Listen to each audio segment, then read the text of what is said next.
सबैजनालाई फेरि पनि प्रभु येशू ख्रीष्टको नाउँमा न्यानो अभिवादन। जय मसीह। प्रभुलाई आजको दिनको लागि धन्यवाद। हामी परमेश्वरको अनुग्रह र प्रेमको कारणले आजसम्म हामीले उहाँको वचनलाई अध्ययन गर्ने र उहाँको वचनलाई आत्मसात र शिरोपर गर्ने मौका पाएका छौँ।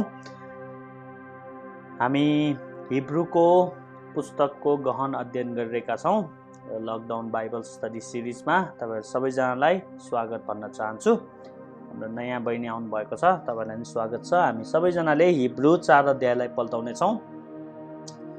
हिब्रू 4 अध्यायको 1 पददेखि आज हामी हेर्नेछौँ। यहाँ शीर्षक दिएको छ परमेश्वरका जनहरूलाई सब्बातको विश्राम।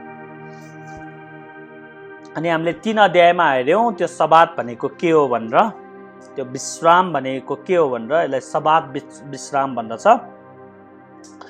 एउटा एकदमै बुझ्नुपर्ने चाहिँ के हो भन्दाखेरि जब मिस्रबाट मोसाको नेतृत्वमा इजरायलीहरू निस्केर आए त्यो दासत्वको देशबाट, उनीहरूको आफ्नै देश थिएन, एकदमै फिरन्ते भएर हिँडेका थिए।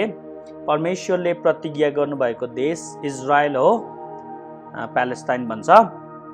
त्यो देशमा लानको निम्ति परमेश्वरले दोहोऱ्याउँदै हुनुहुन्थ्यो। परमेश्वरले विश्राम दिनको निम्ति, विश्राम किन भनियो भन्दाखेरि, किनभने मिस्रबाट निस्केदेखि उनीहरूलाई कहिले पनि विश्राम थिएन।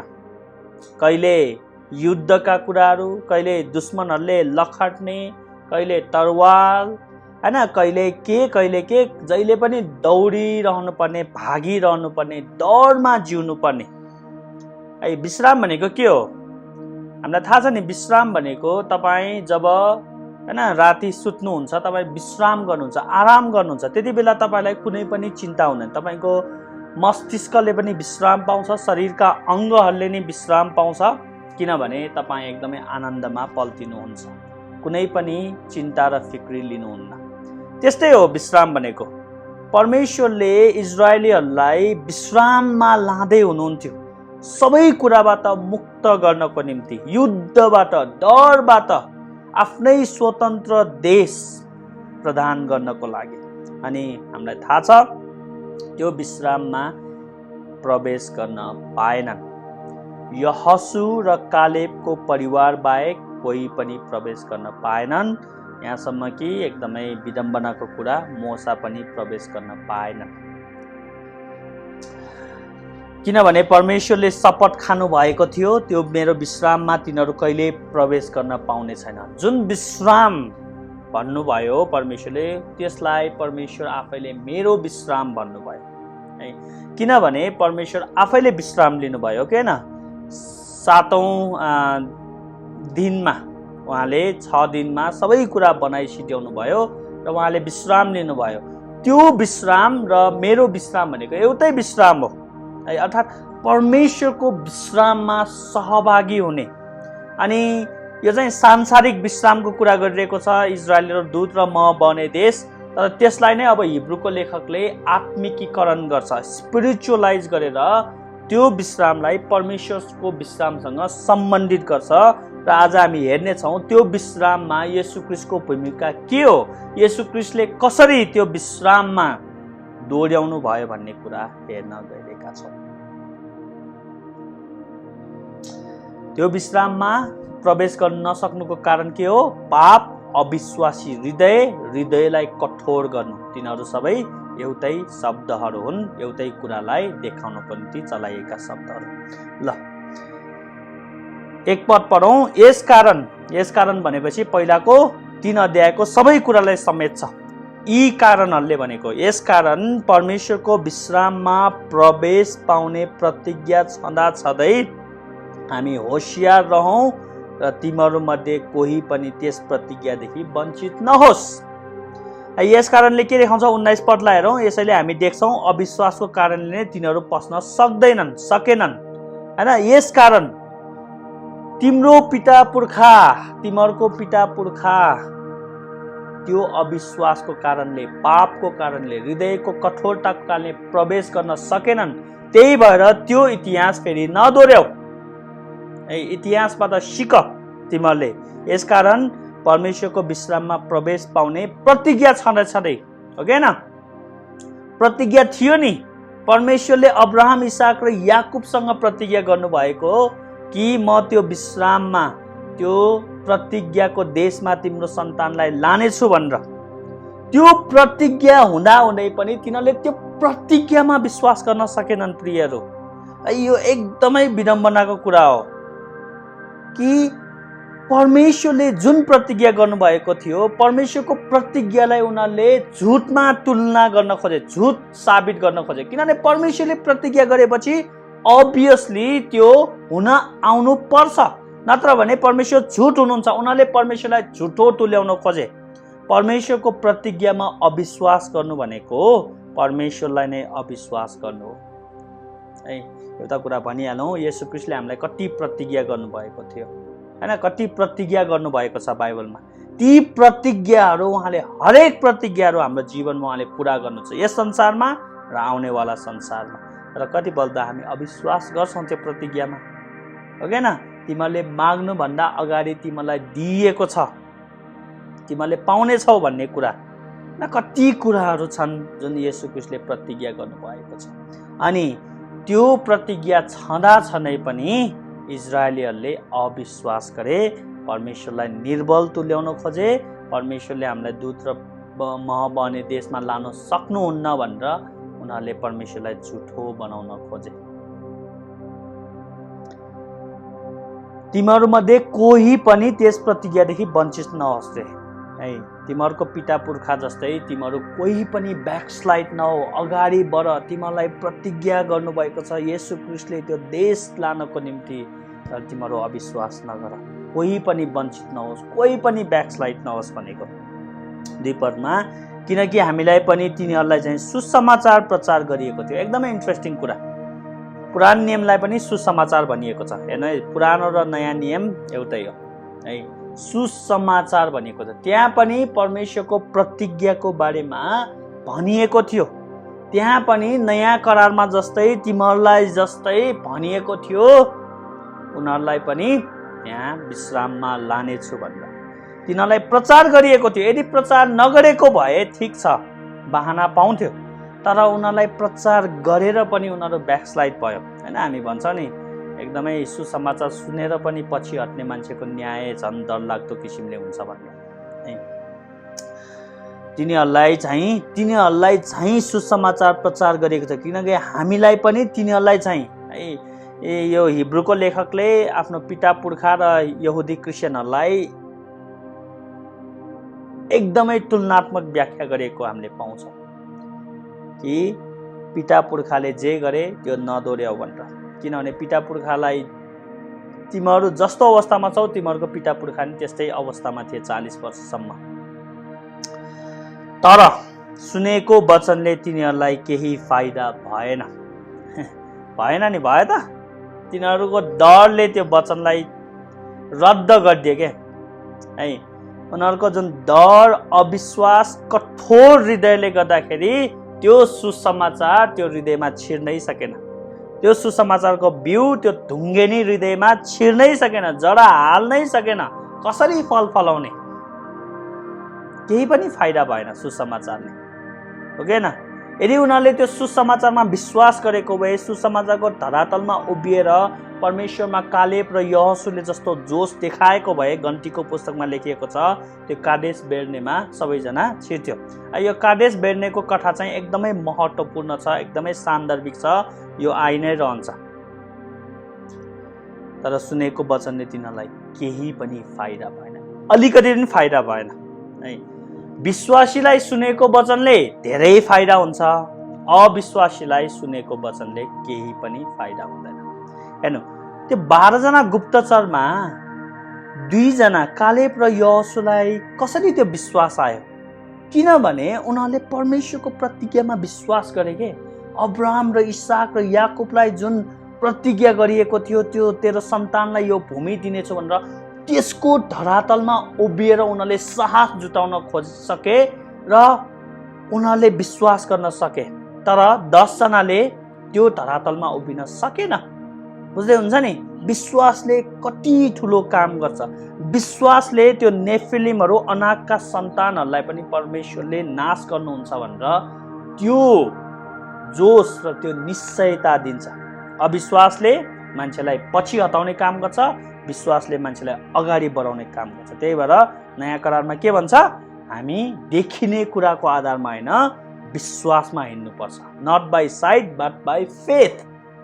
हामी देखिने कुराको आधारमा अगाडि हिँड्यौँ भने यो कोरोना भाइरसको महामारीमा हामी पनि अरू मान्छे जस्तै हुन्छ।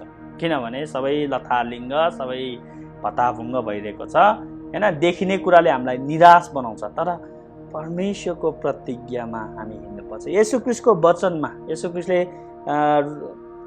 यूहन्ना 16:33 के भन्नुभयो? धाडस गर, संसारलाई मैले जितेको छु। हो, त्यो विश्वासको आधारमा हामी अगाडि हिँड्नु पर्यो। अनि हाम्रो विश्वास कालेब र यहोशूको जस्तो हुन्छ। हामीले यो समस्यालाई चिर्न सक्छौँ, यो समस्याको सामना गर्न सक्छौँ। जस्तो सुकै चुनौती आए तापनि त्यसमा हामी पर्सिभियर गर्न सक्छौँ, अथवा लागिरहन सक्छौँ। पर्सिभियर भनेको जस्तो सुकै अवस्थामा पनि अगाडि बढी नै रहने, जस्तो सुकै आँधी बेरीमा, जस्तो सुकै अन्धकारमा पनि अगाडि बढ्ने, कहिले पछि नहट्ने, चाहे रगत बगाउने परीक्षा किन नआओस्।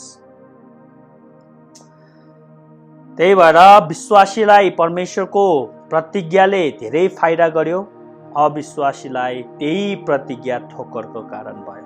बुझ्दै हुन्छ नि है। चिन्हहरू त त्यहाँ वास्तै छैन।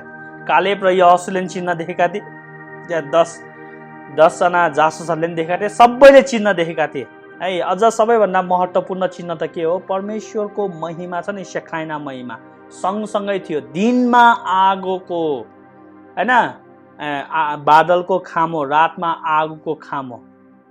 उनीहरूलाई थाहा थियो परमेश्वर हामीसँगै हुनुहुन्छ भनेर, हो कि होइन? सधैँ थियो नि आगो र बादल त। त्यो त अब अहिले पो मान्छेले होइन साइन्टिफिक एक्सपेरिमेन्टले त्यो बनाउन सक्ला। त्यो बेला के एक्सप्लानेसन थियो? उनीहरूले त्यो परमेश्वर बाहेक अरू कोही पनि होइन भनेर उनीहरूले सोच्नु परिहाल्यो नि, बाध्य होइन। अहिले त्यस्तो आगो बनायो भने त जसले नै बनाउन सक्छ होइन। अहिले त धेरै साइन्टिफिक एक्सपेरिमेन्ट धेरै एडभान्स भएको छ। त्यो बेला अविश्वासीहरूलाई पनि थाहा थियो कि यो 10जना जासुसहरूलाई पनि थाहा थियो त्यो परमेश्वरको उपस्थिति हो भनेर। हो, त्यसमा अविश्वास गरे।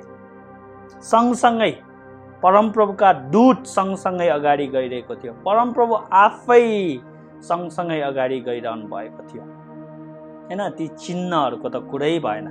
परमेश्वरको प्रतिज्ञा हेर्नु, यहाँ इन्ट्रेस्टिङ कुरा एउटा भनिहालौँ। परमेश्वरको प्रतिज्ञालाई प्रमाणित गर्ने ती चिन्हहरू हुन् जुन हामीले पहिला पनि हेरिसक्यौँ है। अब्राहम, इसाक र याकुबलाई जुन प्रतिज्ञा गरिएको थियो, त्यो प्रतिज्ञालाई प्रमाणित गर्नको निम्ति ती चिन्हहरू दिएको थियो। परमेश्वर हुनुहुन्छ तिमीहरूको साथमा, परमेश्वरले त्यो प्रतिज्ञा पुरा गर्नुहुन्छ भन्ने कुरा देखाउनको निम्ति त्यो चिन्हहरू दिएको थियो। जसरी हामीले भन्यौँ, विश्वासलाई प्रमाणित गर्नको निम्ति परमेश्वरले साइन, वन्डर्स एन्ड मिराकल, आश्चर्य कर्म, चिन्हहरू उहाँले गर्नुहुन्छ है। किनकि सुन्नेहरूले विश्वासपूर्वक यिनीहरूलाई ग्रहण गरेनन्।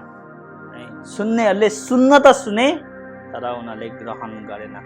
बुझ्दै हुन्छ नि। त्यहाँ कति 40 वर्षसम्म धेरैले चिन्ह देखे, सुने, परमेश्वरको आवाजै सुनेन है। त्यो सिनै परमेश्वर म बोल्ने छु तिमीहरूसँग भनेर भने, अनि गड्याङ गुडुङ तुरैको चर्को स्वरमा त्यहाँ तुरै बज्यो। अनि परमेश्वर बोल्नुभयो। जब परमेश्वर बोल्नुभयो त्यहाँ मेघ गर्जन भयो। त्यसपछि उनीहरूको एकदमै त्यो चर्को आवाजले उनीहरूको कानै रन्कियो।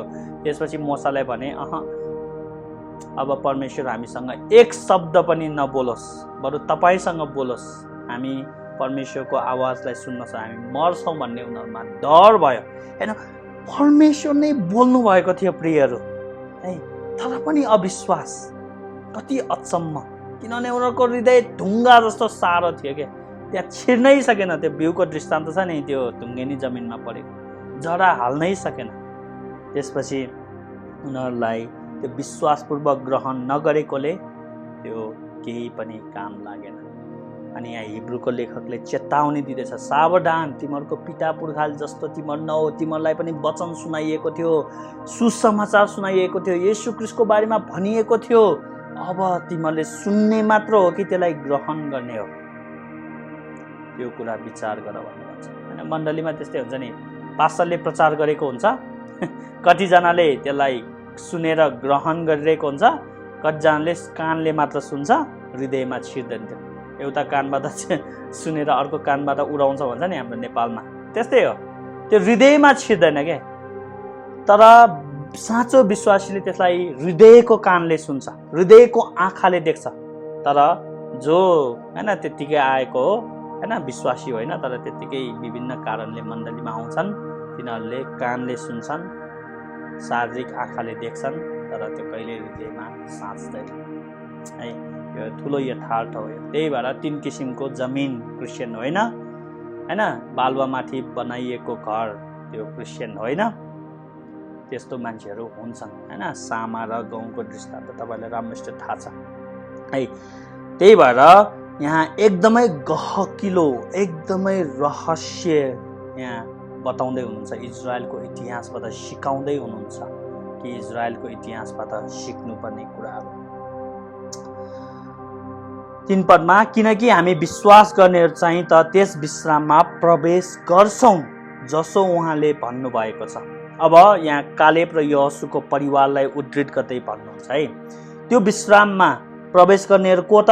विश्वास गर्नेहरू, जसले परमेश्वरको वचनलाई सुने, जसले परमेश्वरको प्रतिज्ञामा विश्वास गरे, तिनीहरू चाहिँ प्रवेश गर्छन्। किनकि हामी है, अब फेरि हिब्रूको लेखकले अब कालखण्डमा त्यो समकालीन मानिसहरूलाई भन्दैछन्, हामी चाहिँ के गर्छौँ रे? विश्वास गर्नेहरू त त्यस विश्राममा प्रवेश गर्छौँ। अर्थात् जुन परमेश्वरको विश्राम, जुन दूत र मह बहने देशलाई स्पिरिचुअलाइज गरेको छ, तिमीहरू पनि तिमीहरूको पिता पुर्खा जस्तो हो। तर तिमीहरूको विश्वास छ भने तिमीहरू छिर्छौ, तिमीहरू परमेश्वरको विश्राममा सहभागी हुन्छौ, परमेश्वरको विश्राममा तिमीहरू प्रवेश गर्छौ, यदि तिमीहरूले विश्वास गर्यो भने। अविश्वास गर्यो भने तिमीहरू 40 वर्षसम्म घुमेर हिँड्छौ, नाश हुन्छ। तर विश्वास गर्यो भने तिमीहरू परमेश्वरको विश्राममा, तिमीहरूले परमेश्वरको विश्रामको उपभोग गर्न पाउँछौ जसो उहाँले भन्नुभएको छ। यसैले मैले आफ्नो क्रोधमा यसरी शपथ खाएँ, मेरो विश्राममा तिनीहरू कहिल्यै पस्ने छैन। फेरि यो भजन सङ्ग्रह 95बाट आएको हामीले यो हेरिसक्यौँ। यद्यपि उहाँका कार्यहरू संसारको उत्पत्तिदेखि नै पुरा भइसकेका थिए।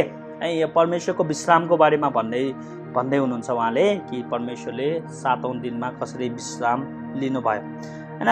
मेरो विश्राममा तिनीहरू कहिल्यै प्रवेश गर्ने छैन। यो चाहिँ परमेश्वरले शपथ खानुभएको, जब इजरायलको कठोर हृदयले गर्दाखेरि, त्यो पापले गर्दाखेरि, त्यो अविश्वासले गर्दाखेरि परमेश्वरले शपथ खानुभयो, उनीहरू मेरो विश्राममा प्रवेश गर्ने छैन। यद्यपि उहाँका कार्यहरू संसारको उत्पत्तिदेखि नै पुरा भइसकेका थिए। उहाँले सबै कुरा बनाउनु भयो, पुरा गर्नुभयो र विश्राम दिनुभयो, हो कि न। 4 पदमा हेर्नु अब, किनकि उहाँले अरू कुनै ठाउँमा 7औं दिनको विषयमा यस किसिमले भन्नुभएको छ, परमेश्वरले सबै कार्यहरूबाट 7औं दिनमा विश्राम लिनुभयो। र फेरि यसै खण्डमा उहाँले भन्नुभयो, मेरो विश्राममा तिनीहरू कहिले पस्ने छैन। यो उत्पत्ति 2को 2मा छ, होइन, तपाईँलाई थाहा छ। अनि यो भजन सङ्ग्रह 95बाट नै लिएको हो। यहाँ के भन्दैछ भने एकदमै इन्ट्रेस्टिङ कुरा के छ भन्दाखेरि, परमेश्वरले 6 दिनसम्म सबै कुरा बनाउनु भयो र 7औं दिनमा उहाँले विश्राम लिनुभयो है। त्यो विश्राम, यहाँ 3टा विश्रामको कुरा गरिरहेको छ, पहिला बुझ्नुहोस् है राम्रोसित। पहिलो विश्राम परमेश्वरले लिनुभयो, हो कि न, 7औं दिनमा।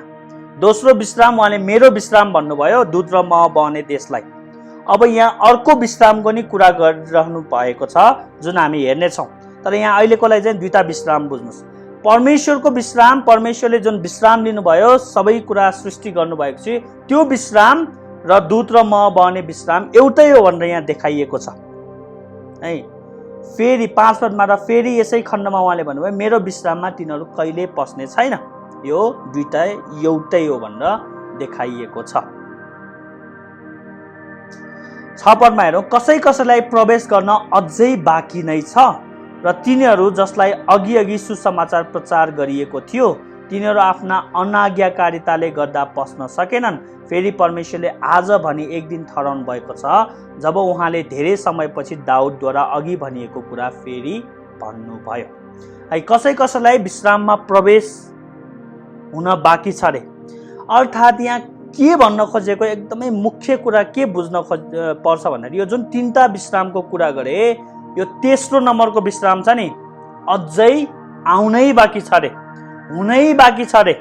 है यो दुईटा विश्रामहरू र तेस्रो नम्बरको विश्राम यो तीनटै विश्रामहरू एउटै विश्राम हो हैन, तर यो हुनै बाँकी छ। अर्थात् इजरायलीहरू यहोशूको नेतृत्वमा दूत र मह बहने देशमा प्रवेश गरे तर त्यो विश्राम पूर्ण विश्राम होइन भन्ने कुरा देखाइरहेको छ। परमेश्वरले 7औं दिनमा विश्राम लिनुभयो, त्यो विश्राम पनि त्यो विश्राममा मानिसहरू अझै प्रवेश गर्न बाँकी नै छन्। है यो अब यहुदी क्रिस्चियनहरूलाई मात्र भनिएको होइन, हामी सबै क्रिस्चियनहरूलाई भनिएको। विश्राम सबात विश्राम अझै सिधेको छैन, आउन बाँकी छ। है अब यहाँ अलिकति पढौँ अनि म भनिदिन्छु है त इन्ट्रेस्टिङ कुराहरू। यो आज भन्ने शब्दलाई याद गरौँ हैन। आज भनी एक दिन ठहराउनु भएको छ जब उहाँले धेरै समयपछि दाउदद्वारा अघि भनिएको कुरा फेरि भन्नुभयो। आज तिमीहरूले उहाँको शब्द सुन्यौ भने तिमीहरूका हृदय कठोर नपार। फेरि भजन सङ्ग्रह 95 किनकि यहोशूले तिनीहरूलाई विश्राम दिएका भए त परमेश्वरले पछिबाट अर्को दिनको विषयमा भन्नुहुने थिएन। यहाँ के बुझिएको छ भने पहिला यो बुझ्नु, यहोशू भन्ने यो बाइबलमा पहिलोचोटि चलाएको शब्द हो।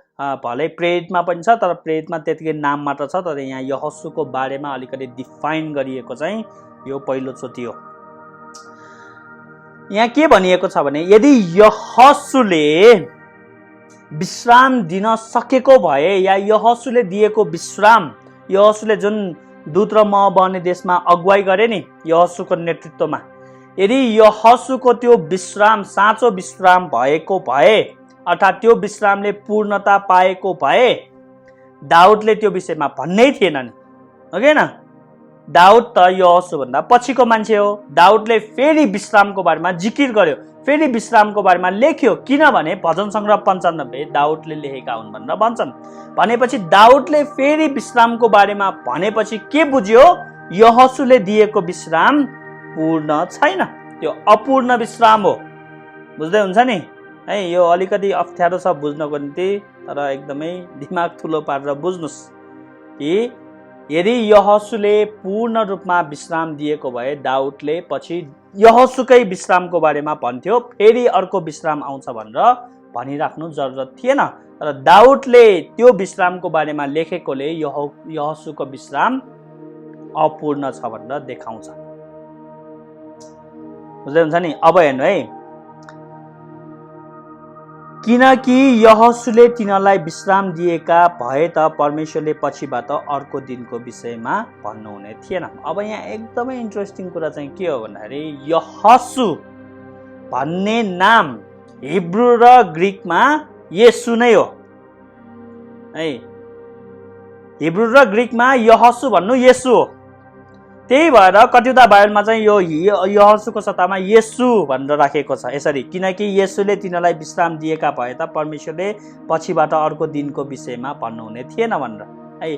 अब यहाँ अलि विवाद छ, तर जे जस्तो भए पनि हामीले के देख्छौँ भन्दाखेरि यहाँ यहोशूले पनि पूर्ण विश्राम दिन सक्नु भएन, दाउदले पनि अर्को विश्रामको बारेमा भजनमा लेख्नु भएकोले यो पक्कै पनि यो भविष्यको विश्रामको बारेमा भन्नुभएको हो। भनेपछि यो कहाँ आएर पुरा भयो? जब येशू ख्रीष्टले मत्ती 11:28 भन्नुभयो, हे सारा थाकेका र बोझले दबिएका हौ, म कहाँ हो, म तिमीलाई के दिनेछु? विश्राम दिनेछु। मबाट सिक, म नम्र छु, मेरो जुवा हलुङ्गो छ, तिमीहरूले आफ्नो आत्मामा विश्राम पाउनेछौ। हो त्यो विश्रामको बारेमा भन्दै हुनुहुन्छ, गवाही दिँदै हुनुहुन्छ है।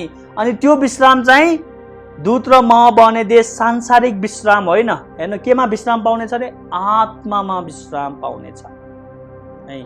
त्यो विश्रामको बारेमा यहोशू र दाउदले गवाही दिएका थिए। अनि त्यो विश्राम नै के हो? परमेश्वरले 7औं दिनमा जुन विश्राम लिनुभयो त्यो विश्राम पनि एउटै विश्राम हो। भनेपछि यहाँ अल टुगेदर 4वटा अझ 5वटा विश्राम भयो, तर सबै एउटै विश्राम हो। परमेश्वरले दिनुभएको विश्राम, यहोशूले दिनुभएको विश्राम, दाउदले भन्नुभएको विश्राम, येशू ख्रीष्टले दिनुभएको विश्राम र अझै आउनेवाला विश्राम। भनेपछि यो अब यसलाई कसरी बुझ्नु पर्यो? Already not yet. येशू ख्रीष्टको जन्म, मृत्यु र उहाँको पुनरुत्थानले, उहाँको व्यक्तित्व र कार्यले हामीलाई उहाँले विश्राम दिनुभयो। हे सबै थाकेका र बोझले दबिएका म कहाँ म तिमीलाई विश्राम दिन्छु।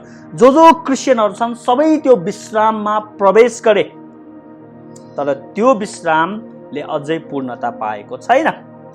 त्यो अनन्त विश्राम हो। परमेश्वरको विश्राममा हामी प्रवेश गर्न बाँकी नै छ अझै है। प्रवेश गर्यौं तर त्यसको पूर्णता आएको छैन। अलरेडी नट येट भनेपछि हामी एक दिन त्यो विश्राममा प्रवेश गर्छौं र बाइबलले त्यो विश्रामलाई केसँग तुलना गरेको छ? अनन्त जीवन। स्वर्ग भन्नु नै, अनन्त जीवनमा प्रवेश गर्नु भन्नु नै परमेश्वरको विश्राममा अनन्तको लागि हामी सहभागी भन्छौँ।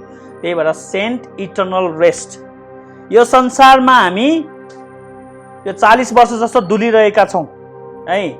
हामीलाई पापले परीक्षा गर्छ, हामीलाई विभिन्न रोगले, यो कोरोना भाइरसको महामारीले के आउँछ तपाईँ मर्नुभन्दा अगाडि, यस संसारमा हामी मर्नुभन्दा अगाडि हामी इजरायलको त्यो 40 वर्ष जस्तो कहिले युद्ध, कहिले रूढी, कहिले अविश्वास, कहिले सर्प, कहिले बिच्छीहरू, कहिले मरुभूमि, कहिले खान नपाउने के हो। हामीलाई विश्राम छैन नि, छ त? तपाईँ दिनभरि काम गर्नुहुन्छ, राति विश्राम लिनुहुन्छ नि। हो त्यस्तै हो। यो संसारमा हामी चर्च मिलिटेन्ट, हामी युद्ध गर्दैछौँ शैतानसँग होइन, आफ्नै शरीरका अभिलाषाहरूसँग, आँखाको अभिलाषासँग, जीवनको सेकीसँग, र एक दिन हाम्रो मृत्युले हामीलाई विश्राममा पुर्याउँछ। हामी सधैँको लागि, अनन्तको लागि हामी आराम गर्छौँ। त्यहाँ शरीरको दुर्बलता पनि हुँदैन, आँखाको अभिलाषा पनि हुँदैन, शरीरको अभिलाषा पनि हुँदैन, जीवनको सेकी पनि हुँदैन, शैतानको शक्ति पनि त्यहाँ पहुँच हुँदैन, शैतानको शक्तिको। र हामी विश्राम गर्छौँ, अनन्त विश्राम, अर्थात् परमेश्वरको विश्राममा हामी सहभागी हुन्छौँ अनन्तको लागि। हो त्यो विश्राम येशू ख्रीष्टले सुरुवात गर्नुभयो।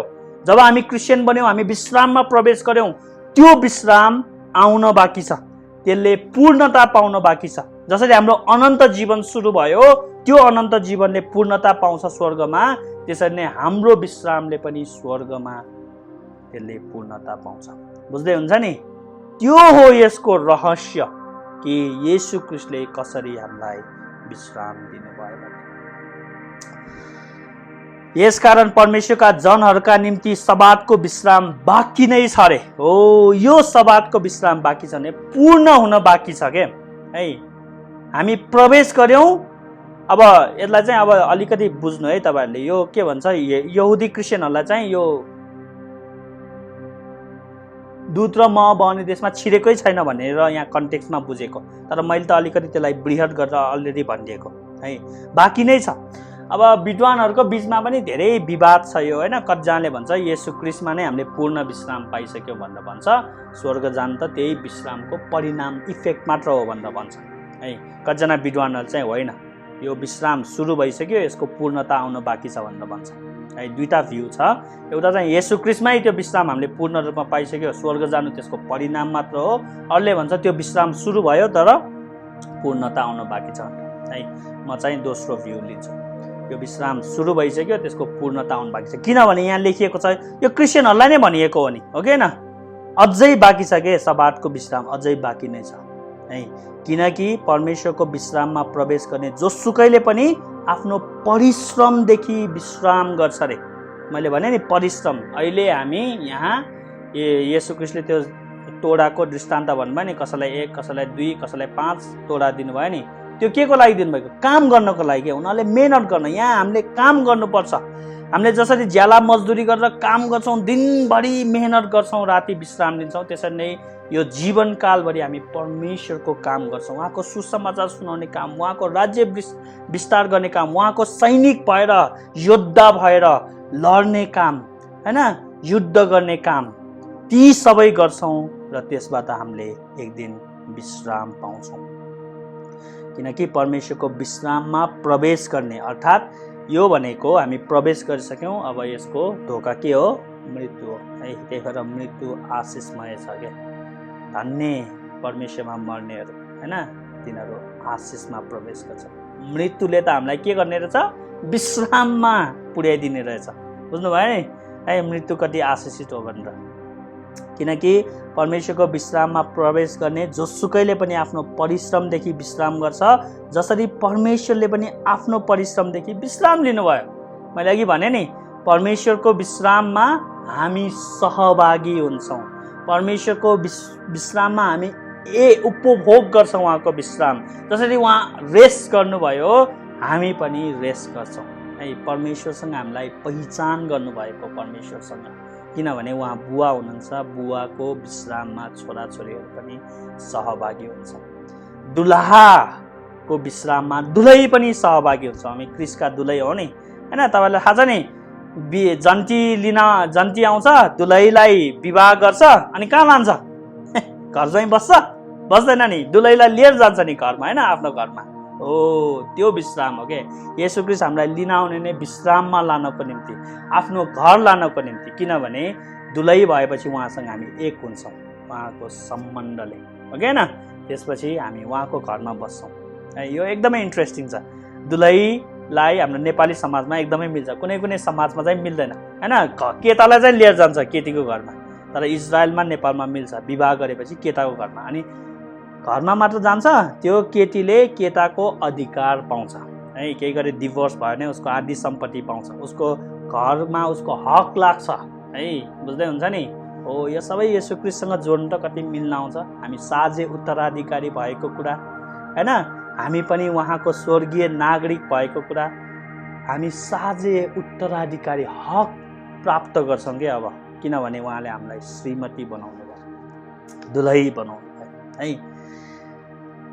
यसकारण हामी त्यस विश्राममा प्रवेश गर्नलाई प्रयत्न गरौँ र यस्तै किसिमको अनाज्ञाकारिताद्वारा कोही पनि पतित नहोस् है। अब यो विश्राममा प्रवेश गर्न, अब यो चाहिँ कुन सन्दर्भमा भनिएको भने, अब बुझ्नु है। मैले यसलाई आफ्नै हाम्रो कन्टेक्स्टमा पनि भने, हैन। तर यहाँ ओरिजिनल कन्टेक्स्ट चाहिँ के हो भन्दाखेरि, तिमीहरू जुन ब्याकस्लाइड भएको यहुदी क्रिस्चियन छ नि है, तिमीहरू कादेश बेर्नेमा छौ, त्यहाँ बसिरहेका छौ, यो विश्राममा प्रवेश गर, कोही पनि नछुटोस्। तिमीहरूको पिता पुर्खा जस्तो 40 वर्ष डुल्ने नपरोस्। तिमीहरू जाऊ, यहोशू र कालेबले जस्तो विश्वास गरेर परमेश्वरले हामीलाई विजय दिनुहुन्छन् र अगाडि बढ, जाऊ। परमेश्वरको वचनको धरातलमा उभिएर, परमेश्वरको प्रतिज्ञाको धरातलमा उभिएर विश्वासी भएर कठोर हृदय नगर, जाऊ तिमीहरू, परमेश्वरले तिमीलाई विश्राममा लान सक्नुहुन्छ भन्ने विश्वास लिएर अगाडि बढ र तिमीहरूमध्ये कोही पनि नाश नहोस्। विद्रोहको दिनमा जस्तो आज तिमीले पवित्र आत्माको स्वर सुन्यौ भने तिमीहरू त्यो विश्राममा प्रवेश गर्नेछौ भनेर यहाँ हिब्रूको लेखकले एकदमै उत्साह र हौसला दिएको हामीले पाउँछौँ है।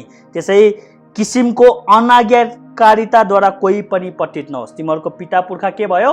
अनाज्ञाकारिता, डिसओबिडियन्ट भएकोले, अनाज्ञाकारी भएकोले। उनीहरूले यदि आज्ञाकारी भएको भए, परमेश्वरले जे भन्नुभयो त्यो गरेको भए, मोसाको नेतृत्वमा उनीहरूले मोसाको कुरा मानेको भए, उनीहरू 40 वर्षसम्म घुमेर मर्नु पर्दैन थियो। उनीहरू त्यो दुध र मह बहने देशमा 2 वर्षमै प्रवेश गर्थ्यो है। एउटा कुरा चाहिँ याद राख्नु, उनीहरू मिस्रबाट निस्केर आउँदा कादेश बेर्नेमा आउँदा 2 वर्ष भइसकेको थियो र उनीहरू 38 वर्ष घुमेको। अब भन्दाखेरि त 40 वर्ष घुमेन, त्यहाँ प्रवेश गरेको भए त 2 वर्षमा उनीहरू छिरिसक्थ्यो। 38 वर्षसम्म परमेश्वरले घुमाउनु भयो है। किन? अविश्वास, अनाज्ञाकारिता, कठोर हृदय, पाप, त्यसलाई सबैलाई आएर पाप भन्छ। एकजना प्युरिटेनले भन्नुभएको छ, यो हृदय कठोर गर्नु भनेको पापको मुख्य पाप हो रे के यो है।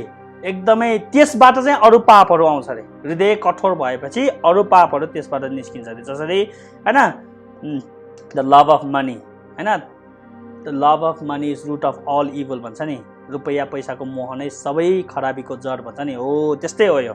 हृदय कठोर गर्नु सबै पापहरूको जड हो के, त्यहाँबाट अरू पापहरू निस्किन्छ।